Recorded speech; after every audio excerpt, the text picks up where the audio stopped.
vez remete à história, a partir de como se enxerga a história. Era uma vez conduz a uma perspectiva da história e como isso afeta o homem. Era uma vez conta a história da vida real, a partir da palavra de Deus. Como tudo começou. A origem conta a história da humanidade. Deus escolheu um povo e, por meio dos patriarcas, chama essa nação para uma caminhada de fé. Com o Êxodo, mostra-se o sustento de Deus, sua provisão enquanto efetua seu plano. E é na conquista que Deus revela ser fiel às suas promessas. O povo, na rebeldia dos juízes, recebe como resposta a misericórdia de Deus. Então Deus provê um rei, ensinando no reino que ele é quem deve estar no trono. Mas a rebeldia do homem insiste em reinar, gerando um reino dividido. E mais uma vez o homem sofre com a disciplina de Deus durante um cativeiro. E o ciclo se fecha com a graça de Deus, com o retorno de um povo e a reafirmação das promessas de Deus. Essa é a história. Era uma vez o Deus Criador, que intervém na criação, conduzindo a redenção. Era uma vez, e ponto final. Boa noite a todos vocês. Boa noite. Gente, hoje nós começamos uma nova série de mensagens, uma nova série de conversas que compreende um panorama do Antigo Testamento.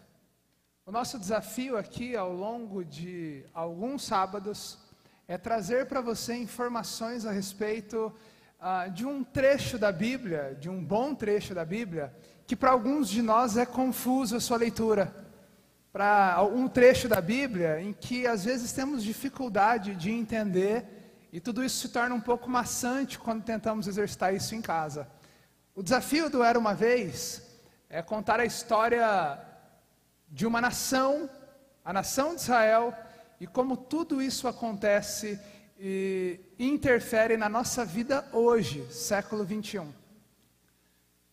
Nós precisamos entender que um dia, alguém, um teólogo, didaticamente, dividiu em períodos ou eras, aquilo que nós chamamos de Antigo Testamento. Do Gênesis a Malaquias. Esse alguém dividiu em 9 eras ou 9 períodos. O período ou era que nós estudaremos hoje diz respeito ao período da origem. A nossa conversa de hoje se baseará nos capítulos 1 a 11 do livro do Gênesis, o primeiro livro da sua Bíblia. A ideia então é que à medida que vamos conversando sobre esses períodos, nós vamos situando vocês de tudo que está acontecendo no Antigo Testamento e de como isso afeta a minha e a sua vida. Hoje então, o período da origem, Gênesis capítulo 1, do versículo 1 ao versículo 11, eu convido você a abrir comigo aí onde você está. Gênesis, do capítulo 1 ao capítulo 11. Isso.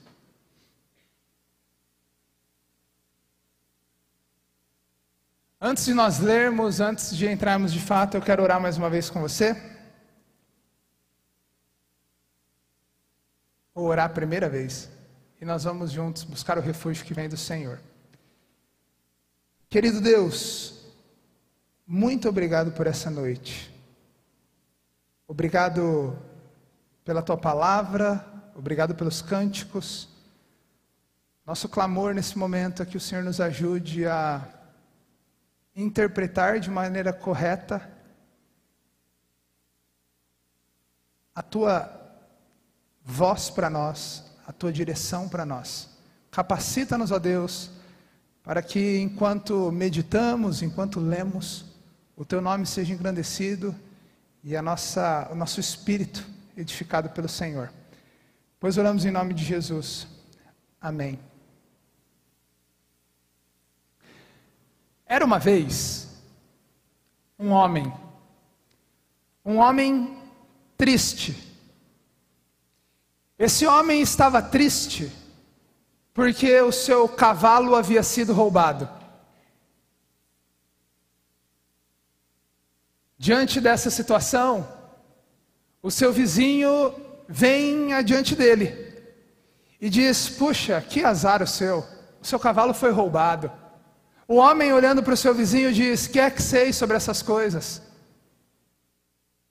Alguns dias depois, o seu cavalo, que havia fugido ou sido roubado, descobriu que havia fugido, ele retorna. E esse cavalo retorna trazendo mais 20 outros cavalos selvagens.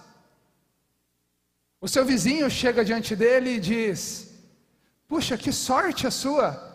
O seu cavalo voltou e trouxe com ele mais 20 cavalos. Ele disse: que é que sei sobre essas coisas? Alguns dias depois, o filho daquele homem, domando um daqueles cavalos, acaba sendo atacado por um desses cavalos e quebra sua perna. O vizinho daquele homem diz: puxa, um daqueles cavalos que vieram à sua fazenda quebrou a perna do seu filho.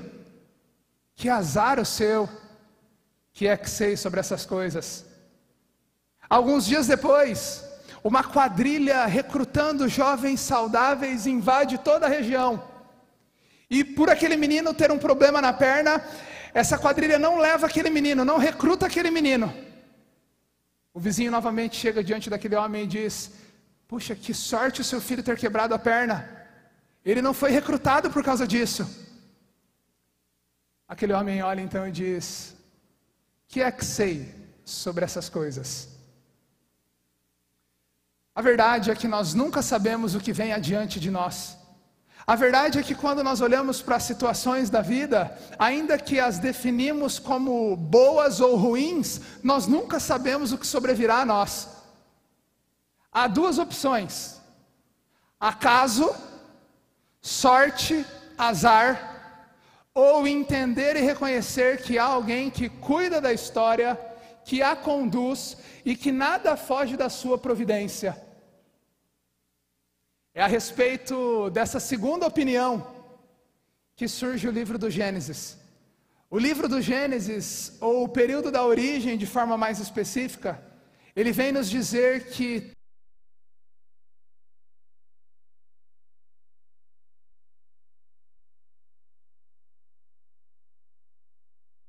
devido à vontade.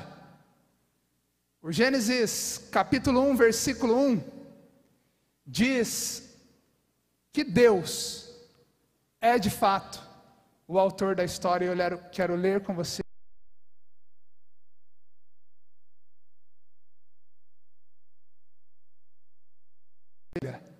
Que diz assim: no princípio criou Deus céus e terra.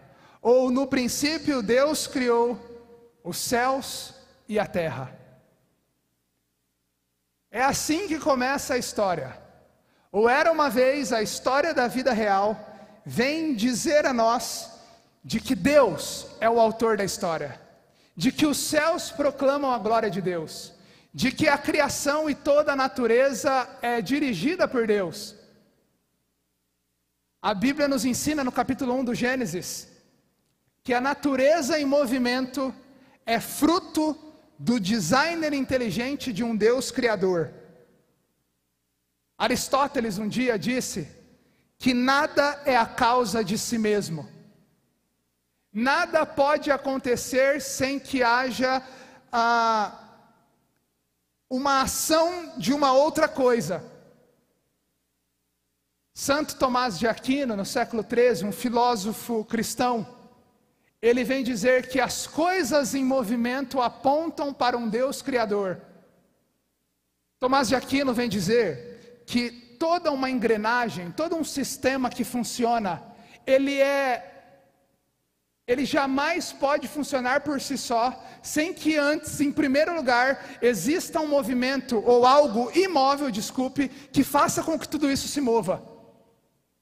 Os céus em movimento necessitam a criação de alguém. Olhe para a cadeira, o banco, a poltrona à sua volta. Nós temos um conjunto de madeira e um certo estofado. Essa cadeira, essa poltrona diz: existe um Criador, existe alguém que juntou tudo isso. Esse alguém pode ser um carpinteiro, esse alguém pode ser alguém que tem habilidade de carpinteiro. Há sim um Criador.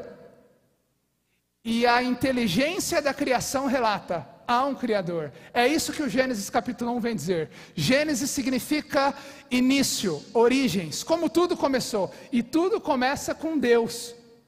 Tudo começa com Deus.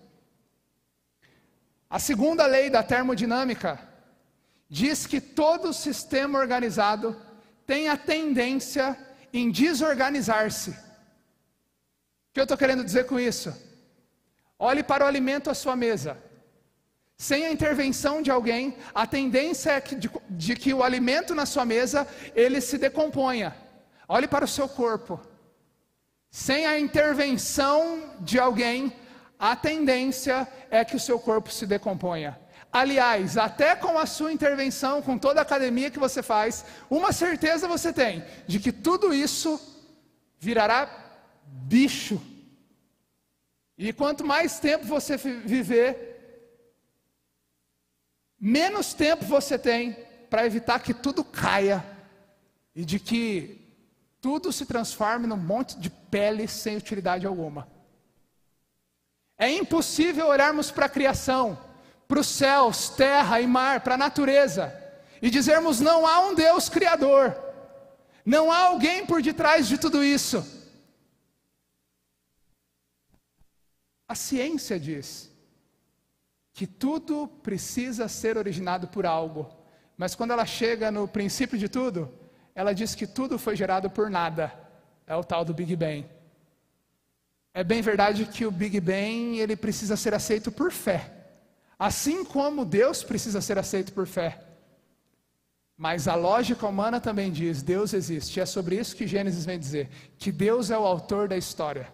Era uma vez, é uma história da vida real, contada por meio de uma pessoa, a pessoa do próprio Deus.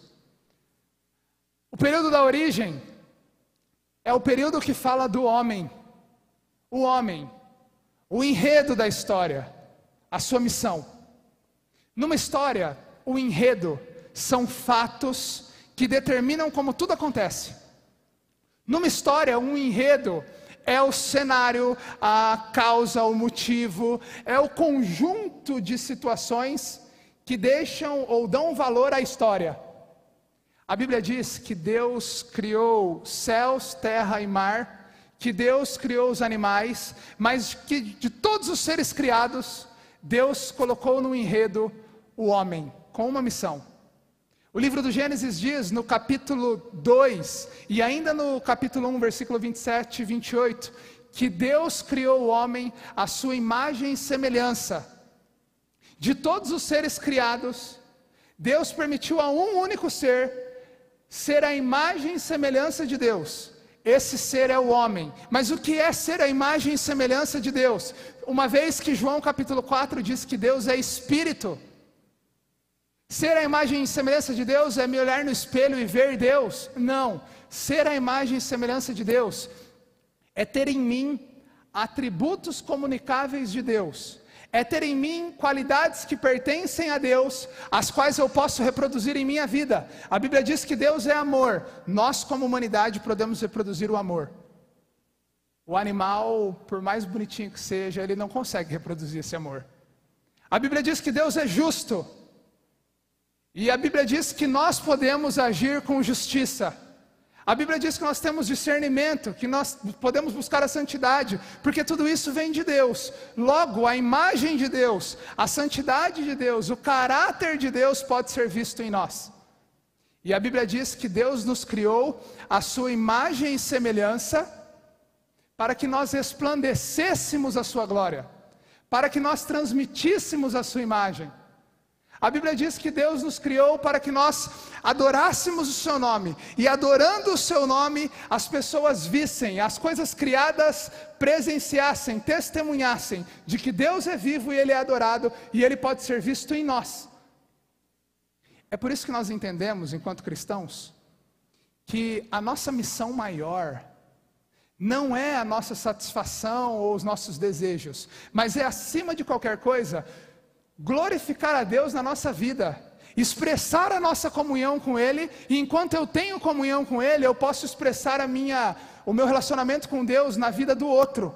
O outro pode ver a existência de Deus a partir de como eu me relaciono com Deus. É nesse contexto que surge o casamento, para você que está querendo casar.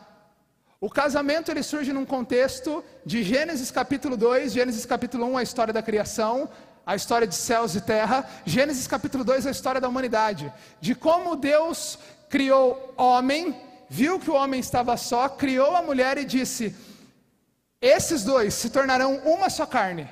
O princípio é de que esses dois se unam, o princípio é de que esses dois vivam juntos, resplandeçam a minha glória. O casamento ele tem como ponto essencial a potencialização da glória de Deus. Uma vez que eu fui chamado como humanidade para refletir a glória de Deus, agora eu tenho a oportunidade de fazer isso junto a outro.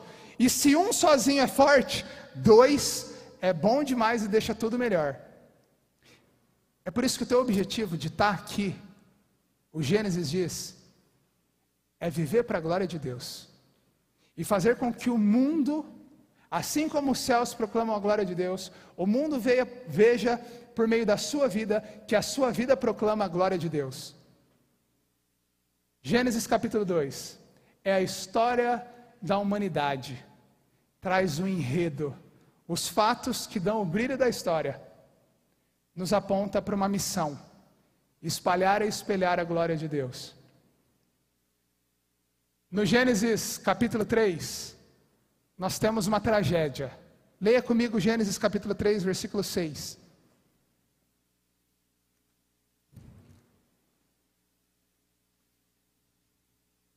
Gênesis capítulo 3, versículo 6 diz assim: quando a mulher viu que a árvore parecia agradável ao paladar, era atraente aos olhos e, além disso, desejável para dela se obter discernimento, tomou do seu fruto, comeu e deu ao seu marido, que também comeu. Olha comigo Gênesis capítulo 4, do versículo 6 ao versículo 7. O Senhor disse a Caim: por que você está furioso? Por que se transtornou o seu rosto? Se você fizer o bem, não será aceito, mas se não o fizer, saiba que o pecado ameaça a porta, ele deseja conquistá-lo, mas você deve dominá-lo. Disse, porém, Caim a seu irmão Abel: vamos para o campo. Quando estava lá, Caim atacou seu irmão Abel e o matou. A história do Gênesis é a história de um Deus que criou a humanidade para a sua glória, para relacionamento com Ele, mas uma humanidade que decidiu rebelar-se contra Deus por querer ser igual a Deus. Adão e Eva sou eu, Adão e Eva é você. Adão e Eva são pessoas chamadas para a adoração do nome de Deus, mas que querem viver da sua própria forma, do seu próprio estilo. Adão e Eva são pessoas que dizem não para Deus, não para os seus feitos, não para a sua criação, e sim para o meu conhecimento, sim para o meu poder, sim para o meu juízo. O René Girard, um filósofo conhecido que diz respeito a como a violência surgiu, ele vai dizer que a violência surge na nossa sociedade a partir do momento que eu desejo algo que não é meu, que eu olho para o jardim mais verde do outro. Na verdade, o que o René Girard está falando não é muito diferente do que diz o mandamento em que nós não devemos cobiçar a mulher nem a casa do nosso próximo. Porque ele está dizendo o seguinte: uma vez que eu não sou satisfeito com aquilo que Deus me deu, e eu quero aquilo que é do outro, eu faço tudo o que eu posso para ter aquilo que é do outro. Uma vez que eu não sou satisfeito, eu não sou realizado com aquilo que eu tenho, eu quero mais, eu quero olhar para o outro e eu me comparo com o outro. E se eu não tenho aquilo, eu mato, eu faço tudo. Essa é a história de Caim e Abel. Abel era um criador de ovelhas. Abel trabalhava com a pecuária, ele engordava ovelhas. Deus pede um sacrifício a ele, ele vai e apresenta aquilo que ele tem diante de Deus. Caim era um agricultor, Deus pede o que ele tem, ele vai e apresenta a sua plantação a Deus. Deus, eu não sei por que motivo, aceita a oferta de Abel, mas não aceita a oferta de Caim. Caim, por perceber que há alguém melhor que ele, ou alguém que se compara a ele e ameaça o seu poder, ele mata o seu irmão. A Bíblia diz no livro do Gênesis que um dia, você e eu viramos as costas para Deus.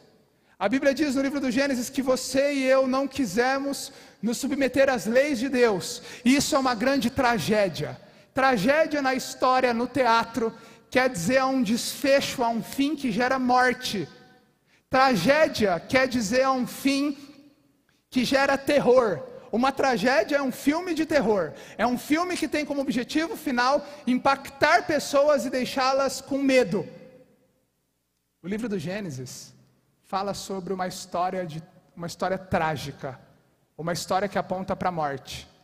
Uma vez que o homem foi chamado para viver em relacionamento com Deus, e esse virou as costas, a Bíblia diz que a morte entrou no mundo, a separação eterna de Deus. O homem virando as costas para Deus foi agora incapaz, considerado incapaz de ter relacionamento com Deus. É isso que diz Gênesis capítulo 3, na história de Adão e Eva, Gênesis capítulo 4, na história de Caim e Abel. Gênesis capítulo 5 vai mostrar a descendência de Adão depois de Caim e Abel. Até que Gênesis capítulo 6 vai mostrar um homem chamado Noé, que vivia numa humanidade ou num mundo em que as pessoas decidiram virar as costas para Deus. Isso era muito explícito na sua economia, na sua política, na forma como eles se relacionavam. É no capítulo 7 do Gênesis que vem o dilúvio. É no capítulo 8 que termina o dilúvio. É no capítulo 9 do Gênesis que nós vemos Sem, Cã e Jafé, que são filhos de Noé, que agora, depois do dilúvio, eles têm a missão de repovoar a terra. E no capítulo 9 nós vemos, capítulo 10, desculpe, nós vemos toda a geração de Sem, Cã e Jafé povoando a terra. Até que no capítulo 11, o homem, por sua rebeldia e fruto disso, ele olha e diz o seguinte: nós não vamos povoar a terra coisa nenhuma. Nós vamos levantar para nós uma torre, e nessa torre nós iremos viver. Até então o homem falava uma língua só no mundo.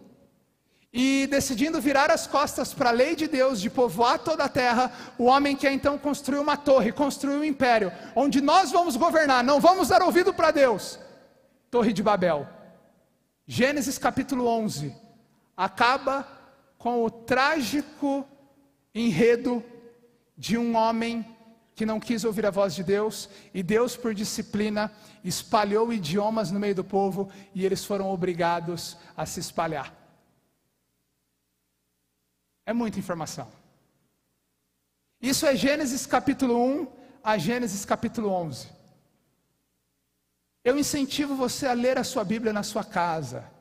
O nosso objetivo com essa série é conduzir você a uma fé maior do que uma vida de ir para a igreja, ir para casa e comer lanche e pizza, mas de alguém que tem sede por estudar a palavra de Deus, conhecer a sua relevância, aprender mais sobre ela, de chegar em casa essa semana e ler Gênesis 1 a Gênesis 11, fazendo anotações, rascunho. Esse aqui é o período da origem, como tudo começou, um Deus que é autor da história, um homem que foi criado para a imagem e semelhança de Deus, mas um homem que decidiu virar as costas para Deus.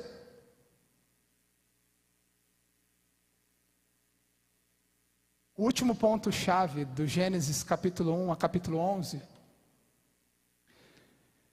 é o reescrever dessa história. A Bíblia vai dizer que diante do pecado do homem, Deus tem como objetivo reescrever a história.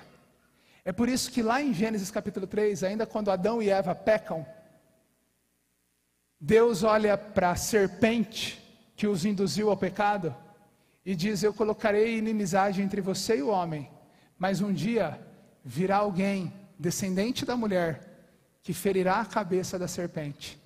E nós temos aqui na Bíblia a primeira profecia, 3.500 anos atrás, de que Jesus Cristo, Ele viria a esse mundo redimir a história. O plano de Deus, desde o início, era mostrar para o homem a necessidade que esse tem dele, a necessidade de arrependimento e de se voltar para Ele. Toda a história de vida, minha e sua, precisa ser reescrita. O dilúvio nos mostra isso. Como Deus olhou para tudo aquilo, viu que o homem era mau, e Gênesis capítulo 6, versículo 6 diz que Deus se arrependeu. Como pode Deus se arrepender? De fato, Deus não é homem para que se arrependa, o que a Bíblia diz. Quando nós dizemos que Deus se arrependeu, ou quando a Bíblia diz que Deus se arrependeu, ela está usando de uma figura de linguagem que chama antropopatia, que são figuras que dizem respeito a homens, atribuídas a Deus. Você já viu alguém orando assim? Senhor, põe as tuas mãos sobre mim. Deus tem mão? Não, isso é uma figura de linguagem. Isso é uma expressão atribuída a um homem. Mão. Deus, põe a tua mão em mim. Senhor, me ajude a descansar debaixo das tuas asas. Isso é um zoomorfismo. É uma figura de linguagem que usa a figura de animal para Deus. Deus não tem asa, mas nós pedimos. Isso é uma expressão. É uma figura de linguagem dizendo: Senhor, me cerca com as tuas asas. A Bíblia diz que no Gênesis Deus se arrependeu. Deus sentiu profunda tristeza do que havia feito. O homem.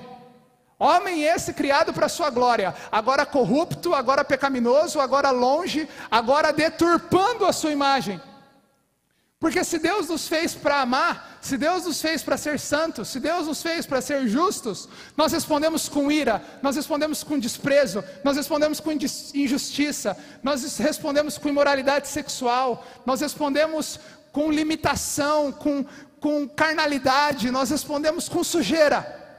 Deus não nos fez para essas coisas. O pecado fez isso conosco. Adão, Renato, Adão, você, Eva, você, decidiu virar as costas para Deus, e Deus acaba tudo com o dilúvio. Mas Deus, na reescrição dessa história, Ele diz, no capítulo 9 do Gênesis, Noé, eis o arco-íris. O arco-íris simboliza a minha aliança com você, de que eu nunca mais permitirei que a humanidade seja extinta por água.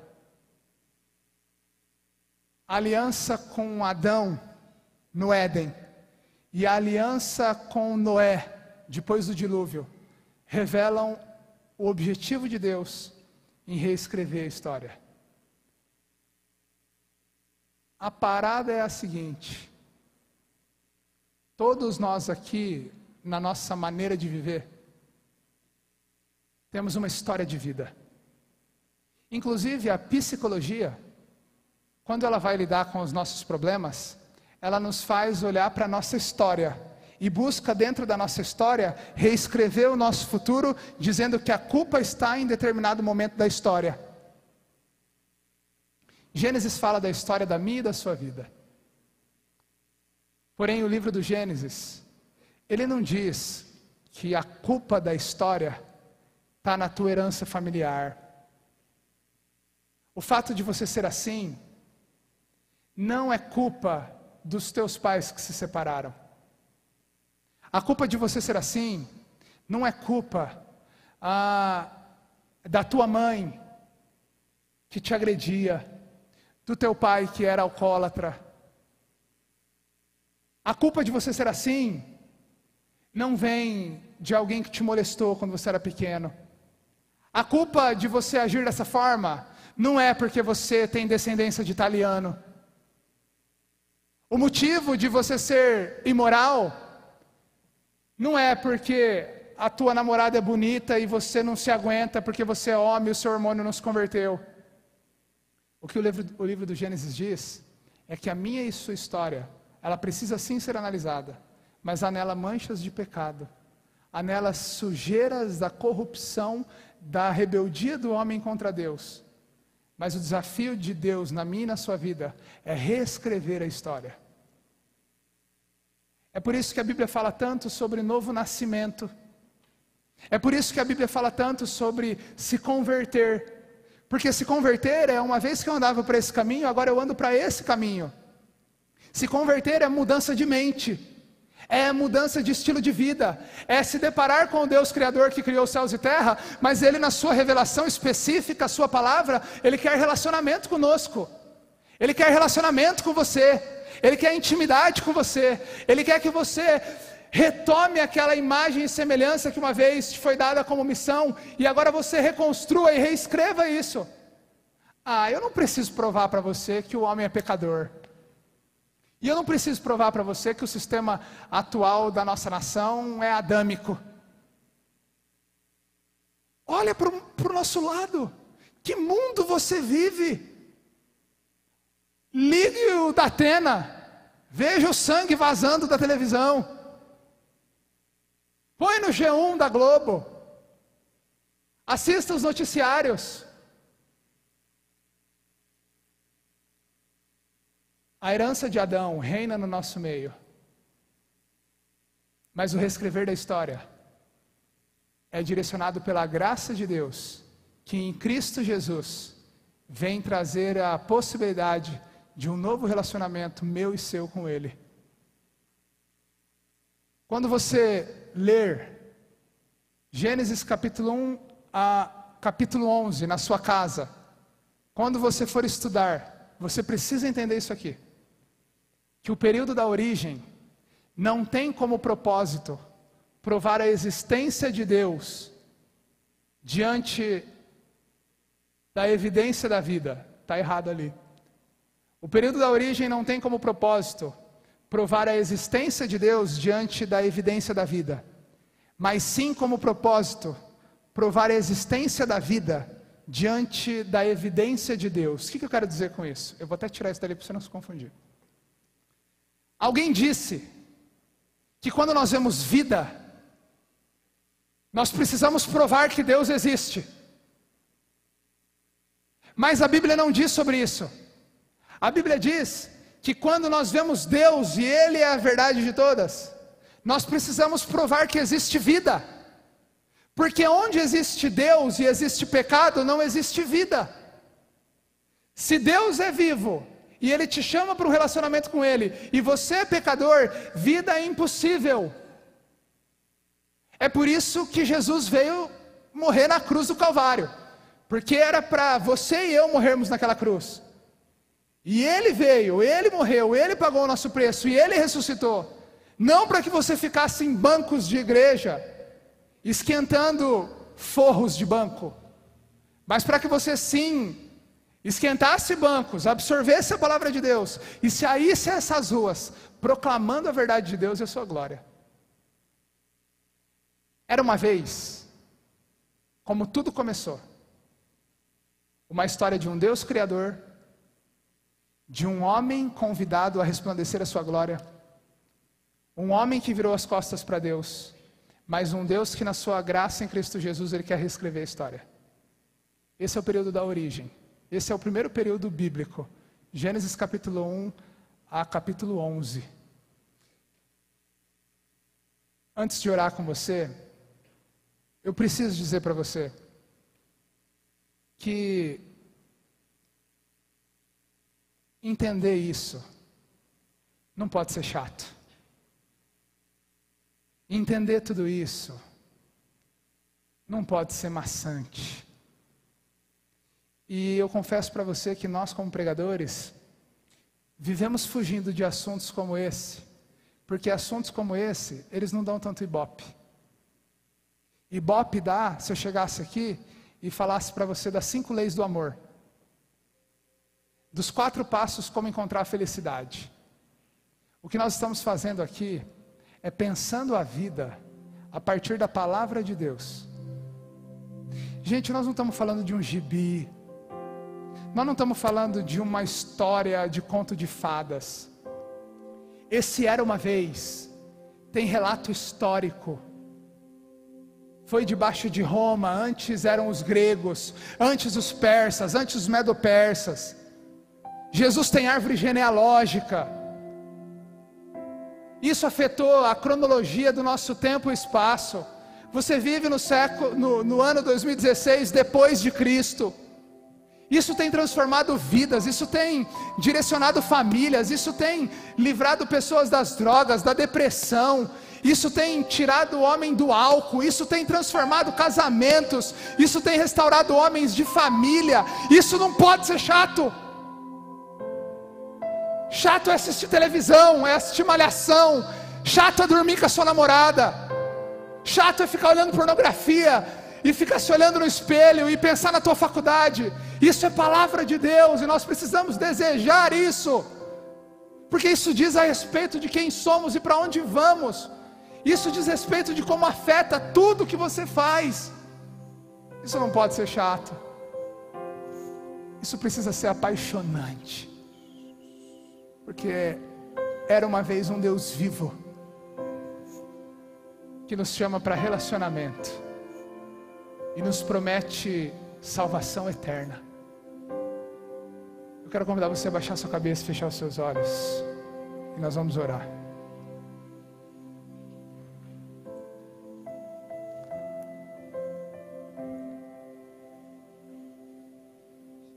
Eu quero fazer um desafio com você hoje, que é de convocar você para um estudo bíblico junto comigo e com o João Ricardo, enquanto pregamos essa série.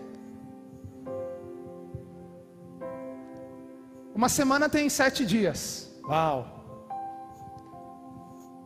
Você tem 11 capítulos da Bíblia para ler essa semana. Gênesis 1 a Gênesis 11. Tentando olhar enquanto você lê para Deus Criador, o homem em sua missão, o pecado e o reescrever dessa história. O desafio é que você tire meia hora do seu dia e leia um dia Gênesis 1 e 2, outro dia 3 e 4, 5 e 6, o outro 7 e 8, 9 e 10, o 11. Que você faça um plano de leitura. E toda vez que formos pregar aqui, nós vamos trazer um plano de leitura para você. Meu desafio nessa série de mensagens é que você ore a Deus: Senhor, me traga amor pela Tua palavra. Eu quero conhecê-la, eu quero estudá-la, eu quero crescer e aprender disso, para que isso afete a minha vida. Ore a Deus. Eu quero dar alguns segundos para você fazer essa oração e se desafiar diante de Deus.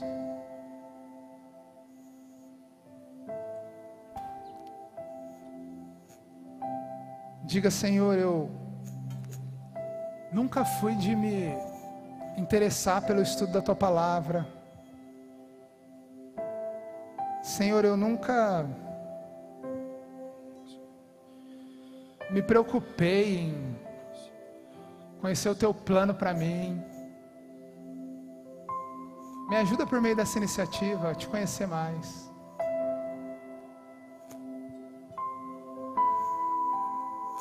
Senhor, a Tua palavra diz que uma vez que conhecemos a verdade, a Tua verdade ela nos liberta.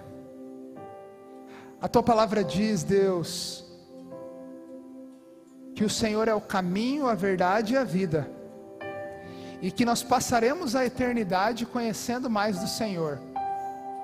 E a Tua palavra nos ensina que o único meio de Te conhecermos mais é estudando a Sua Bíblia. O que nós queremos, Deus, nessa série de mensagens, é buscar sim reflexões para a nossa vida e inspiração para lidarmos com as situações. Mas nós queremos também, Deus, aumentar o nosso conhecimento do Senhor. Porque a única coisa que interessa sobre nós é conhecer a Ti. Deus, se algum jovem nessa noite, buscando na Tua palavra arrepio, choro, buscando um anjo para vir aqui hoje, Deus, traz maturidade cristã. Nós queremos Te conhecer mais. Nós queremos que todo esse conhecimento gere vida. Obrigado, Deus, pela história das nossas vidas, que é marcada pela redenção em Cristo Jesus. A Ti nós exaltamos. Amém.